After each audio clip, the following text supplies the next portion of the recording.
Il est intéressant de voir à quel point on se pose si peu de questions sur toutes ces choses de la vie quotidienne. Lorsque, par exemple, nous nous rendons dans une banque et que nous demandons un prêt de, disons, 50 000 $ ou 50 000 livres, que se passe-t-il vraiment? La plupart des gens vivent leur vie en se basant sur une vague image de ce qui se passe. Ce qui se passe réellement lorsque vous demandez 50 000 livres, c'est qu'ils saisissent ce nombre sur votre compte. C'est tout ce qu'ils font.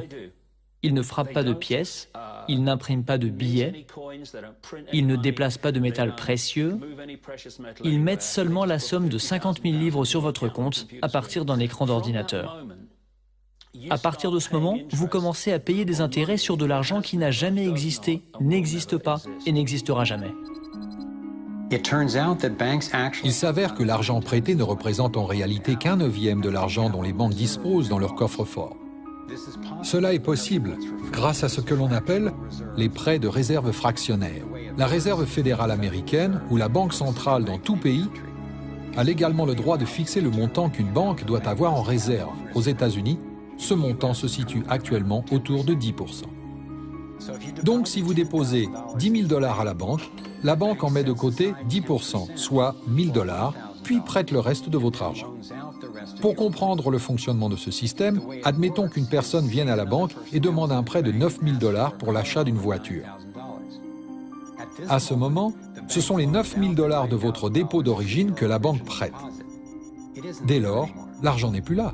L'emprunteur paie ensuite le vendeur de la voiture et l'argent est déposé dans une autre banque qui fait partie du même système bancaire central. Ces 9 000 $ sont traités comme un nouveau dépôt et le processus continue.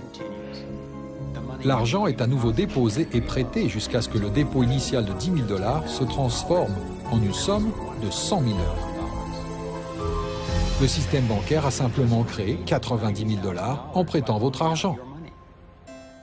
Apparemment, cela a débuté avec les orfèvres du XVIIe siècle, lorsque la monnaie d'échange était l'or. L'or était lourd à porter. Le véritable métal était donc stocké dans les coffres-forts et le commerce s'effectuait grâce à des récépissés. Ces récépissés représentaient la première forme d'argent papier. Étant donné que seules quelques personnes retiraient leur or à n'importe quel moment, les propriétaires des coffres-forts, essentiellement les nouveaux banquiers, ont commencé à créer des récépissés pour plus de métaux qu'ils n'en avaient réellement. Ils ont prêté ces récépissés et facturé des intérêts sur de l'argent, en l'occurrence de l'or, qu'ils ne possédaient pas réellement. C'est ainsi que notre système de réserve fractionnaire a vu le jour. Dans ce système, les banquiers sont supposés créer de l'argent à partir de rien, alors que le reste d'entre nous doit travailler dur pour le gagner.